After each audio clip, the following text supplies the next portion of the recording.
तो फ्रेंड जैसा कि आप सभी को पता है, जो आपका नेक्स्ट सीटेट का एग्ज़ाम है जो कि 7 जुलाई को होने वाला है, इसके लिए हम लोग यहाँ पर हिंदी पेडागोजी के topic wise previous year question paper को सॉल्व कर रहे हैं। और ये सीरीज़ आपके एग्ज़ाम के लिए मोस्ट इंपॉर्टेंट है क्योंकि इसमें आपके सारे टॉपिक कवर अप होने वाले हैं और यहाँ से आपके एग्ज़ाम में ज़रूर आपको क्वेश्चन देखने को मिलेगा। देखिए, जो फर्स्ट टॉपिक था आपका, उसके जितने भी आपके एग्ज़ाम में क्वेश्चन बने थे उन सभी क्वेश्चनों को मैंने एक क्लास में कवर अप कराया हुआ है। तो अगर आपने वो क्लास नहीं देखी तो चैनल के प्लेलिस्ट में आपको वो क्लास मिल जाएगी। आज का जो हमारा टॉपिक है वह है भाषा शिक्षण के सिद्धांत, यानी कि प्रिंसिपल्स ऑफ लैंग्वेज टीचिंग से रिलेट करके आपके एग्जाम में किस तरीके से क्वेश्चन बने, उन सभी क्वेश्चनों को आज के एक क्लास में हम लोग कवर अप करने वाले हैं। और ये क्लास आपकी पेपर 1 और पेपर 2 दोनों के लिए होने वाली है क्योंकि सिलेबस आपका सेम है। इसके अलावा CDP की क्लासेस जो है डेली 12 PM पे आप लोगों को देखने को मिली जाती है, जिसमें कि हम लोग टॉपिक वाइज सभी प्रीवियस ईयर क्वेश्चन पर को सॉल्व कर रहे हैं। यहाँ पर आपका फर्स्ट क्वेश्चन क्या दे रखा है, भाषा शिक्षण के संदर्भ में कौन सा कथन सही नहीं है। ये क्वेश्चन आपका सीटेट जून 2011 में बना। भाषा अर्जन और भाषा अधिगम में अंतर होता है, बिल्कुल सही बात। ये मैंने आप लोगों को फर्स्ट टॉपिक में कवर कराया हुआ है। जो आपका लैंग्वेज एक्विजिशन होता है यानी भाषा अर्जन होता है, ये क्या होती है, एक स्वाभाविक प्रक्रिया होती है, यानी इसमें हम लोग भाषा को नेचुरली जो है धीरे धीरे करके सीख जाते हैं और हमें पता भी नहीं चलता है, ठीक है। और क्या होती है, ये एक अचेतन प्रक्रिया है, यानी इसमें हमें पता नहीं होता है कि कब हमने भाषा को सीख लिया, ठीक है। और इसमें जो है हम कोई एफर्ट भी नहीं लगाते, प्रैक्टिस भी नहीं करते हैं, ठीक है। बिल्कुल नेचुरली होती है, स्वाभाविक होती है एक तरीके से, ठीक है। बट जो हमारी लैंग्वेज लर्निंग होती है, जो भाषा अधिगम होती है, इसमें हम क्या करते हैं, एफर्ट लगाते हैं, प्रैक्टिस करते हैं। फॉर एग्जांपल कि अगर आपको कोई दूसरी भाषा सीखनी है तो आप क्या करते हैं, कोई कोचिंग ज्वाइन करते हैं, ठीक है, या फिर जो है ऑनलाइन कोई कोर्स लेते हैं। तो वहाँ पर आप क्या कर रहे हैं, एफर्ट लगा रहे हैं, प्रैक्टिस लगा रहे हैं, ठीक है। बट जो हमारी मदर टंग होती है, फॉर एग्जांपल जो हमारी मातृभाषा होती है, क्या इसके लिए हमने कोई प्रैक्टिस की थी, एफर्ट लगाया था? बिल्कुल नहीं है। तो हमें नेचुरली धीरे धीरे जो है अपने इन्वायरमेंट में, जिस इन्वायरमेंट में हम रहते हैं वहाँ से हमने धीरे धीरे करके जो है एब्जॉर्ब कर ली, ग्रहण कर ली और हमें पता भी नहीं चला, ठीक है। तो जो लैंग्वेज एक्विजिशन है ये आपकी अचेतन प्रक्रिया है और यहाँ पर जो लैंग्वेज लर्निंग है ये क्या होती है, चेतन प्रक्रिया। इसमें आप अपने होशो हवास में चीज़ों को सीख रहे होते हैं, है ना। तो ये बात सही है, कई बार आपके एग्जाम में पूछा हुआ है, ठीक है। तो इसलिए मैंने इस चीज़ को यहाँ पर इतना डीपली बताया आपको, ठीक है। तो फर्स्ट ऑप्शन तो आपका करेक्ट है, बट यहाँ पर पूछा है कौन सा कथन सही नहीं है, इसलिए ये ऑप्शन नहीं होगा। भाषा शिक्षण में केवल भाषाई शुद्धता पर ही अधिक बल रहता है, यही बात जो है सही नहीं, क्योंकि जो भाषा शिक्षण होता है इसका मतलब सभी पक्षों पर बल देना, केवल भाषाई शुद्धता पर बल नहीं देना, ठीक है। तो यही बात सही नहीं है और यही हमसे पूछ रखा है, तो सेकेंड ऑप्शन आपका करेक्ट आंसर हो जाएगा। भाषा सीखने में अन्य विषयों का अध्ययन अध्यापन सहायक होता है, बिल्कुल सही बात। अगर हम भाषा को सीखते हैं तो वहाँ पर हमें जो अदर सब्जेक्ट होते हैं उसमें भी हेल्प मिलती है, तो ये भी बात सही है, तो ये भी नहीं होगा आपका। यहाँ पर समृद्ध भाषा परिवेश भाषा अर्जित करने में सहायक होता है, बिल्कुल सही बात। जैसा कि मैंने आप लोगों को बताया कि जो लैंग्वेज एक्विजिशन होता है, हम जिस इन्वायरमेंट में रहते हैं, जिस वातावरण में रहते हैं, उसी तरीके की लैंग्वेज हम धीरे धीरे जो है बोलने लगते हैं, हमारे अंदर डेवलप होने लगती है। तो जो परिवेश है, ठीक है, वो वहाँ पर किस तरीके की लैंग्वेज बोली जा रही है, ये जो है भाषा अर्जित करने के लिए बहुत ही ज़्यादा इंपॉर्टेंट होता है। क्योंकि आपने देखा होगा कि आप जिस जगह पे रहते हैं उसी तरीके की लैंग्वेज आपके अंदर डेवलप है ना। कोई दूसरा बच्चा जो है किसी और जगह पे रहता है तो उसके अंदर उस तरीके की लैंग्वेज डेवलप होती है ना। तो यहाँ पर जो है परिवेश का ही सब खेल होता है, तो ये भी बात सही है, तो ये भी नहीं होगा आपसे, क्योंकि यहाँ पर हमसे गलत पूछ रखा था। तो सेकेंड ऑप्शन आपका करेक्ट है। नेक्स्ट क्वेश्चन है आपका यहाँ पर, भाषा शिक्षण का संप्रेषणक उपागम, ये क्वेश्चन आपका सीटेट जून 2011 में ही बना। भाषायिक संरचनाओं की जानकारी पर बल देता है। यहाँ पर स्ट्रक्चर की बात नहीं हो रही है, यहाँ पर तो संप्रेषण की बात हो रही है। संप्रेषण का मतलब क्या होता है, कम्युनिकेट करना, ठीक है, बातचीत करना। तो ये तो ऑप्शन नहीं होगा आपका यहाँ पर। संदर्भ में भाषा प्रयोग की कुशलता पर बल देता है, बिल्कुल सही बात। अभी मैंने आप लोगों को बताया कम्युनिकेशन का मतलब ही होता है कि आप क्या करते हैं, इंटरेक्ट करें, बातचीत करें, भाषा का प्रयोग करें। तो यहाँ पर सेकंड ऑप्शन आपका करेक्ट आंसर हो जाएगा। आप मातृभाषा प्रयोग पर निषेध करता है, यानी मातृभाषा को बोलना ही नहीं है, तो ये तो गलत हो जाएगा। बोलना कौशल पर बल देता है, नहीं। जब हम कम्युनिकेट कर रहे होते तो वहाँ पर हम बोलते और सुनते दोनों चीज़ें कर रहे होते हैं, है ना। तो ये भी नहीं होगा आपका यहाँ पर। तो यहाँ पर सेकेंड ऑप्शन करेक्ट है। नेक्स्ट है, निम्नलिखित में से कौन सा उच्च प्राथमिक स्तर पर भाषा शिक्षण का उद्देश्य नहीं है। इस नहीं वाले वर्ड को फोकस करना है, क्योंकि इससे आपके एग्जाम में जब क्वेश्चन बनते हैं तो वहाँ पर बहुत सारे अभ्यर्थी जो है मिस्टेक करते हैं। ये क्वेश्चन आपका सीटेट जनवरी 2012 में बना। सही रूप से समझना, देखिए ये तो भाषा शिक्षण का उद्देश्य होता है, जब हम किसी चीज़ को जो है अच्छी तरीके से समझ पाते हैं, यानी भाषा को अच्छी तरीके से समझ पाएंगे तभी जो है हम उसको बोल पाएंगे, ठीक है। तो ये बात तो सही है, कि हम भाषा को अच्छी तरीके से समझ पाएँ, ठीक है। तो यहाँ पर ये बात सही है, तो ये ऑप्शन नहीं होगा, क्योंकि यहाँ पर क्या पूछा है, भाषा शिक्षण का क्या उद्देश्य नहीं है। व्याकरण के नियमों को रटना, रटना जहाँ पर भी आ जाए वो वर्ड क्या होता है आपका निगेटिव होता है। जो आपकी एनईपी एनसीएफ है वो क्या कहती है, हमें रोट मेमोराइजेशन को बढ़ावा नहीं देना है। तो यही जो है भाषा शिक्षण का उद्देश्य नहीं है, और यही आपका यहाँ पर राइट आंसर हो जाएगा। निजी अनुभव के आधार पर भाषा का सृजनशील प्रयोग, बिल्कुल सही बात है। अगर हम जो बच्चे के निजी एक्सपीरियंस है, जो निजी अनुभव है ना, अगर हम उसके आधार पर जो है भाषा का प्रयोग करवाते हैं तो बच्चा बेहतर तरीके से चीज़ों को सीख पाएगा। तो ये भी बात सही है, तो ये भी नहीं होगा आपका यहाँ पर। दूसरे के अनुभव से जुड़ पाना और संदर्भों में चीज़ों को समझना, बिल्कुल सही बात। अगर हम दूसरे के थॉट को समझ पा रहे हैं, विचार को समझ पा रहे हैं, तो भी हमारी लैंग्वेज क्या होगी, अच्छी होगी, ठीक है। तो यहाँ पर फोर्थ ऑप्शन भी सही है, तो ये भी नहीं होगा आपका यहाँ पर, क्योंकि हमसे पूछा था भाषा शिक्षण का उद्देश्य नहीं है। तो सेकंड ऑप्शन आपका करेक्ट है। अब नेक्स्ट क्वेश्चन क्या है आपका यहाँ पर, ये क्वेश्चन आपका सीटेट नवंबर 2012 में बना। स्वाभाविक अभिव्यक्ति, कल्पनाशीलता, कौशल और सोच को विकसित करना भाषा शिक्षण को किस प्रकार की दिशा नहीं देता। देखिए, जब हम स्वाभाविक यानी अभिव्यक्त करते हैं अपनी बातों को, ठीक है, तो कहीं ना कहीं हम अपने विचार, जो हमारे थॉट होते हैं उसको एक्सप्रेस करते हैं, ठीक है। और हमारा जो स्पीकिंग कौशल होता है वो बेहतर होता है, स्पीकिंग स्किल होती है वो बेहतर होती है, ठीक है। कल्पनाशीलता, जब हम सोचते हैं तो वहाँ पर भी हमारे भाषा का विकास होता है, ठीक है। किसी चीज़ को हम जो है सोच रहे हैं तो वहाँ पर क्या होती है, हमारी लैंग्वेज डेवलप होती है, जो हमारा भाषाई विकास है बेहतर होता है। बट यहाँ पर दे रखा है कि भाषा शिक्षण को किसी प्रकार की दिशा नहीं देता है, तो ये तो नहीं होगा।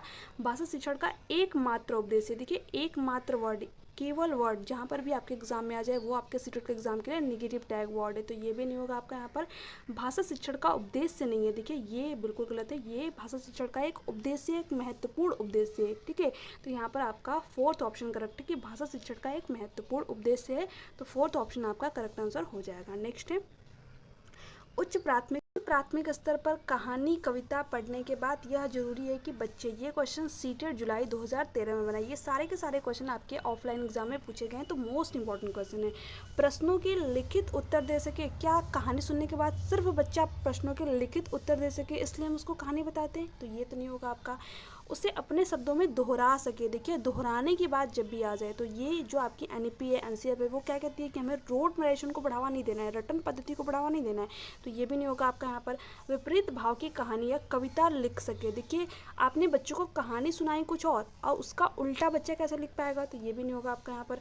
उन्हें अपने अनुभव संसार से जोड़ सके, बिल्कुल सही बात। जो बच्चे ने कहानी सुनी उसको रिलेट कर पाया, उसका संबंध जोड़ पाया, तो यहाँ पर फोर्थ ऑप्शन क्या है, सबसे अप्रोप्रिएट है, सबसे सही है।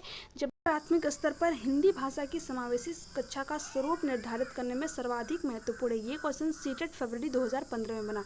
देखिए अभ्यासकार भी कुछ हद तक महत्वपूर्ण है, बट क्वेश्चन को ध्यान से रीड करिए। यहाँ पर क्या पूछा है, सर्वाधिक महत्वपूर्ण, सबसे ज़्यादा इंपॉर्टेंट क्या है। आकलन भी इंपॉर्टेंट है आपका, ठीक है, बच्चे का असेसमेंट भी करना चाहिए, बट इससे भी ज़्यादा इंपॉर्टेंट क्या है, पाठ्य पुस्तक भी इंपॉर्टेंट है, बट सबसे इंपॉर्टेंट क्या है, शिक्षण प्रक्रिया। ये सभी चीज़ें इसके अंदर इंक्लूड हो जाएंगी, ठीक है। आकलन भी, पाठ्य पुस्तक भी।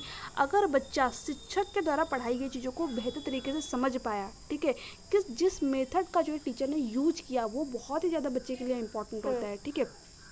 तो बच्चे के लिए सबसे ज़्यादा इंपॉर्टेंट क्या होता है, टीचर का अप्रोच, टीचर किस तरीके से बच्चों को यहाँ पर समझा पा रहा है चीज़ों को, बच्चा उस चीज़ को समझ पा रहा है या फिर नहीं समझ पा रहा है, ये मोस्ट इंपॉर्टेंट होता है। तो यहाँ पर सेकेंड ऑप्शन आपका करेक्ट आंसर हो जाएगा। अब नेक्स्ट क्वेश्चन क्या है आपका यहाँ पर, प्राथमिक स्तर पर हिंदी भाषा शिक्षण के लिए क्या अपेक्षित नहीं है, ये क्वेश्चन भी सीटेट फरवरी 2015 में बना। स्व अध्यायशीलता का विकास, देखिए जब बच्चा स्वयं चीज़ों को पढ़ता है तो यहाँ पर जो है ये उसके लिए एक अच्छा तरीका होता है, उसका भाषा शिक्षण जो है बेहतर होता है, तो ये भी बात सही है, तो ये ऑप्शन नहीं होगा। क्या पूछा है यहाँ पर, क्या अपेक्षित नहीं है ना। सुनकर शब्द दोहराने की क्षमता का विकास, यही बात जो है यहाँ पर गलत दे रखा, और यही आपका यहाँ पर राइट आंसर हो जाएगा, क्योंकि हमसे गलत ही पूछा हुआ है ना। जब भी रोट नरेशन की बात हो, जब भी बच्चे को दोहराने की प्रवृत्ति की बात हो, ठीक है, बच्चा दोहरा कर किसी चीज़ को सीख रहा है, तो वो ऑप्शन आपका गलत होता है। बट यहाँ पर हमसे गलत ही पूछ रखा था, तो यही ऑप्शन आपका करेक्ट है। भाषा प्रयोग की क्षमता का विकास, बच्चा किस तरीके से जो है भाषा का प्रयोग कर पा रहा है, ये भी क्या होता है, भाषा शिक्षण के लिए आवश्यक होता है, तो ये भी बात सही है, तो ये भी नहीं होगा। चिंतनशीलता का विकास, बच्चा किस तरीके से थॉट कर रहा है, उसकी थिंकिंग प्रक्रिया क्या है, ठीक है, थिंकिंग प्रोसेस क्या है उसकी, ये भी जो है शिक्षण, भाषा शिक्षण के लिए इंपॉर्टेंट होता है, तो ये भी बात सही है, तो ये भी नहीं होगा, तो ये भी नहीं होगा। यहाँ पर सेकंड ऑप्शन करेक्ट है, क्योंकि हमसे निगेटिव पूछ रखा था। अब नेक्स्ट क्या है, भाषा शिक्षण के संदर्भ में किसी शिक्षक के लिए सर्वाधिक महत्वपूर्ण है। ये क्वेश्चन सीटेट सितंबर 2015 में बना। पाठ्यचर्या सहगामी क्रियाओं का आयोजन करना, ठीक है, इस क्वेश्चन का आप लोग यहाँ पर राइट आंसर बताइए। उसके अंदर क्या दे रखा है, भाषा प्रयोग के अधिक अवसर प्रदान करना, निर्धारित पाठ्यक्रम को पूरा करना, परीक्षा का आयोजन करना। देखिए परीक्षा का आयोजन करना ये जो है शिक्षक के लिए सर्वाधिक महत्वपूर्ण नहीं हो सकता, क्योंकि सिर्फ परीक्षाएं कराना इससे भाषा शिक्षण बेहतर नहीं होगा, तो ये तो नहीं होगा।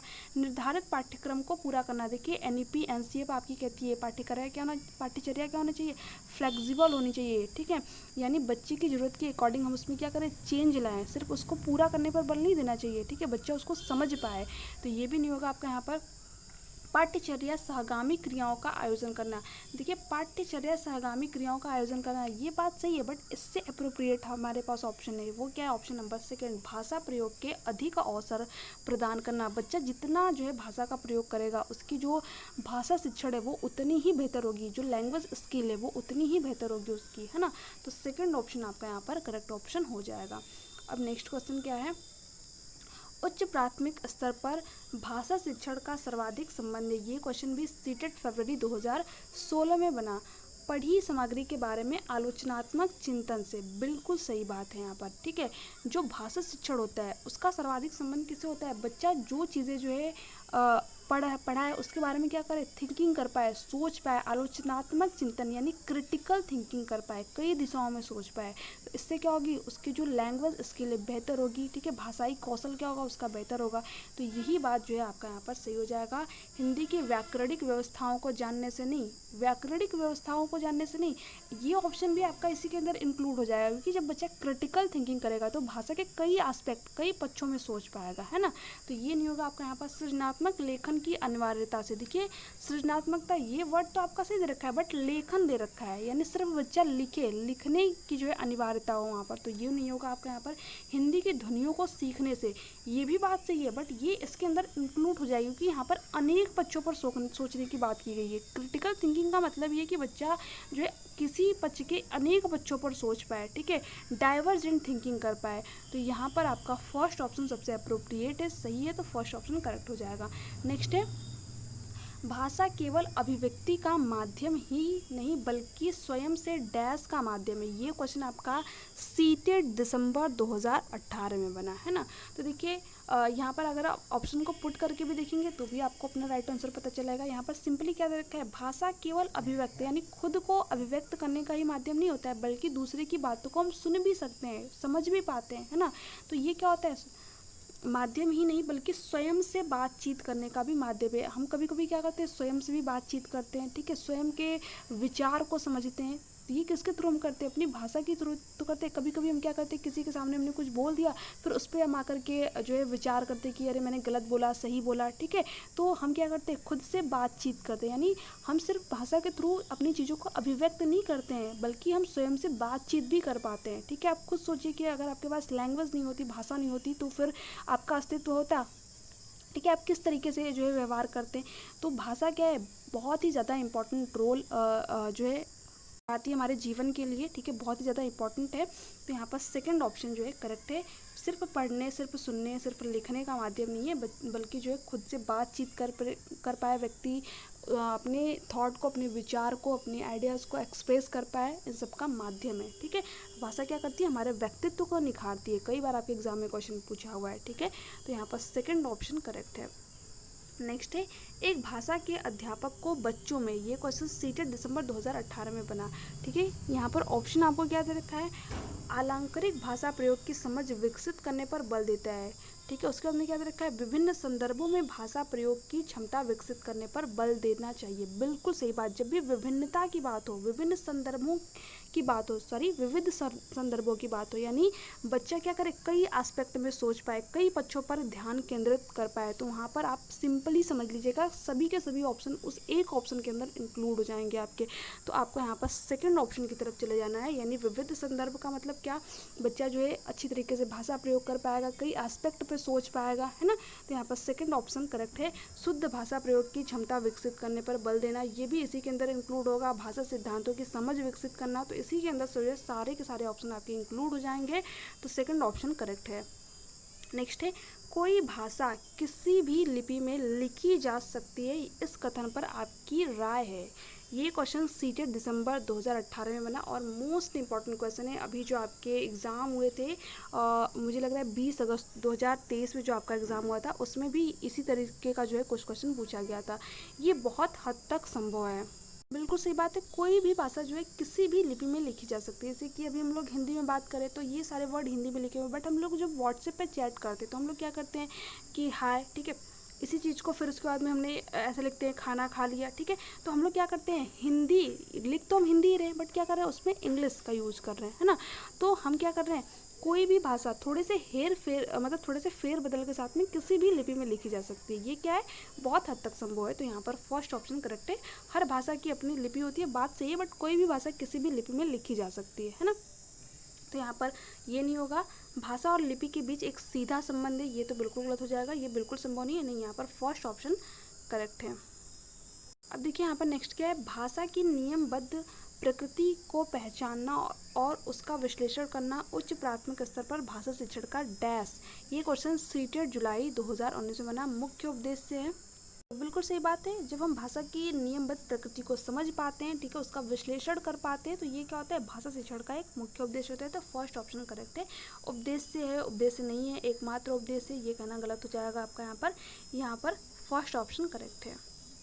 नेक्स्ट है, ज्ञान से संबंधित अन्य विषयों की समझ का विकास तथा उससे आनंद उठाने की क्षमता का विकास उच्च प्राथमिक स्तर पर भाषा सीखने का। ये क्वेश्चन भी सीटेट दिसंबर 2019 में ही बना आपका यहाँ पर। और आपको यहाँ पर नीचे कमेंट सेक्शन में कमेंट करके जरूर बताना है कि इसका जो है राइट आंसर क्या हो जाएगा। एक उद्देश्य है, एकमात्र उद्देश्य, तो एकमात्र वाले वर्ड तो मैंने आप लोग को बताया गलत हो जाएगा।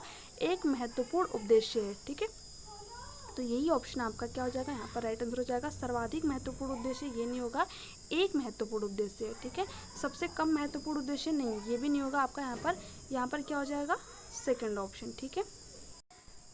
समग्र भाषा पद्धति का विचार किसके संबंध में प्रतिक्रिया स्वरूप सामने आए। ये क्वेश्चन सीटेट जनवरी 2022 में पूछा गया। टॉप डाउन पठन सिद्धांत। देखिए टॉप डाउन नहीं होगा, जो भी समग्र भाषा की बात की जाए, समग्र भाषा पद्धति की बात की जाए तो वहाँ पर क्या होगा, बॉटम अप पठन सिद्धांत। ये क्या होता है आपका, बिल्कुल बेसिक से स्टार्ट करके, यानी ध्वनियों से स्टार्ट करके आप पैराग्राफ तक जाए, वर्ड से स्टार्ट करके, ठीक है। तो हम क्या कर रहे हैं, भाषा को एक समग्र रूप में सीख रहे हैं। तो ये क्या हो जाएगा आपका, बॉटम अप पठन सिद्धांत हो जाएगा, नीचे से ऊपर की तरफ, ठीक है। तो यहाँ पर सेकेंड ऑप्शन करेक्ट आंसर हो जाएगा। मूर्त से अमूर्त भाषा शिक्षण नहीं होगा, ज्ञात से अज्ञात भी नहीं होगा, यहाँ पर सेकेंड ऑप्शन जो है करेक्ट आंसर हो जाएगा। अब नेक्स्ट क्या है, कथन कि शिक्षिका शिक्षार्थियों की भाषा में कुछ वाक्यांश देती है, जैसे कि मैं ठीक हूँ, मेरे अनुसार क्या मामला है इत्यादि। आपके अनुसार वह कक्षा में कौन सा उपागम अपनाती है। ये भी क्वेश्चन सीटेट जनवरी 2022 में पूछा गया। संप्रेषणात्मक उपागम, देखिए संप्रेषणात्मक उपागम यहाँ पर नहीं होगा, संदर्भ में व्याकरण भी नहीं होगा और स्ट्रक्चर की यहाँ पर बात नहीं हो रही है, ठीक है। ये क्या हो जाएगा, कोश विषयक उपागम, यानी जो शिक्षिका है वो बच्चों को क्या कर रही है, जो शब्दकोश है उसको विकसित करिए यहाँ पर, जैसे कि वो किन शब्दों का प्रयोग करिए, मैं ठीक हूँ, मेरे अनुसार, ठीक है, क्या मामला है। तो ये क्या कर रही है, बच्चे की शब्दकोश को यहाँ पर इंक्रीज कर रही है, बढ़ावा दे रही है। तो यहाँ पर फोर्थ ऑप्शन आपका करेक्ट आंसर हो जाएगा। अब नेक्स्ट क्वेश्चन क्या है, और आज का लास्ट क्वेश्चन, ये भी क्वेश्चन सीटेट जनवरी 2012 में बना, ठीक है। कुल भौतिक प्रक्रिया TPR, टोटल फिजिकल रिस्पॉन्स, ये दिया किसने था, जेम्स ऑसन ने, ठीक है। किन विद्यार्थियों के लिए अधिक उपयोगी है, क्रिया करके सीखने वाले, बिल्कुल सही बात है कि जो जेम्स ऑसन है वो क्या कहते हैं कि जब हम बच्चे को कोई बात बोले तो उसके साथ में एक्टिविटी भी करके दिखाएं, कोई चीज़ बताएं, ठीक है। तो ये क्या होता है, टोटल फिजिकल रिस्पॉन्स, इसका नाम ही है, यानी हम फिजिकल एक्टिविटी करके दिखाएं वहाँ पर बच्चे को, ठीक है। तो क्रिया करके सीखने वाले पर, ठीक है। तो ये किन विद्यार्थियों के लिए अधिक उपयोगी है, जो क्रिया कुछ एक्टिविटी करे। तो यहाँ पर फर्स्ट ऑप्शन करेक्ट है। श्रवण द्वारा सीखना, पठन द्वारा सीखना नहीं होगा, चित्र देखकर, यहाँ पर एक्टिविटी की बात होती है, तो फर्स्ट ऑप्शन आपका करेक्ट आंसर हो जाएगा। तो फ्रेंड्स ये थे आपके जो भाषा शिक्षण सिद्धांत से पूछे गए आपके एग्जाम में कुछ क्वेश्चन कैसे लगे नीचे कमेंट सेक्शन में कमेंट करके जरूर देगा। अगर आपको वीडियो थोड़ी भी अच्छी लगी हो तो प्लीज़ चैनल को सब्सक्राइब कर लीजिएगा, बेल आइकन को प्रेस कर दीजिएगा, ताकि जो आगे की वीडियो उनका नोटिफिकेशन आपको मिल जाए। और देखिए जो है वीडियो को ज़्यादा से ज़्यादा शेयर कीजिएगा, लाइक कीजिएगा। इसका जो पीडीएफ है आप लोगों को टेलीग्राम चैनल पे मिल जाएगा, तो टेलीग्राम चैनल से अभी तक अगर आप नहीं जुड़े हैं तो टेलीग्राम चैनल से जुड़ जाइए। वहाँ पर मैंने आप लोगों को जो इंपॉर्टेंट नोट्स हैं वो भी शेयर किए हुए हैं। इसके साथ साथ जो भी अभ्यर्थी यहाँ पर जो है नोट्स को परचेज़ नहीं कर पा रहे हैं उनके लिए जो है मैंने फ्री में सारे के सारे नोट्स जो है आप लोगों को अवेलेबल कराए हुए हैं। तो आप लोग टेलीग्राम चैनल से जरूर जुड़िएगा, क्योंकि वहाँ पर जो भी इंपॉर्टेंट अपडेट होती है सभी के सभी अपडेट मैं आप लोगों को वहाँ पर शेयर करती रहती हूँ। तो आई होप कि आप लोगों को ये क्लास जो है पसंद आई होगी। इसके अलावा आपको क्लास से रिलेटेड कोई भी डाउट हो, कोई भी क्यूरी हो तो आप नीचे कमेंट सेक्शन में कमेंट करके हमें पूछ सकते हैं। तो चलिए मिलते हैं आपसे नेक्स्ट क्लास में। तब तक के लिए bye bye, take care, thanks for watching.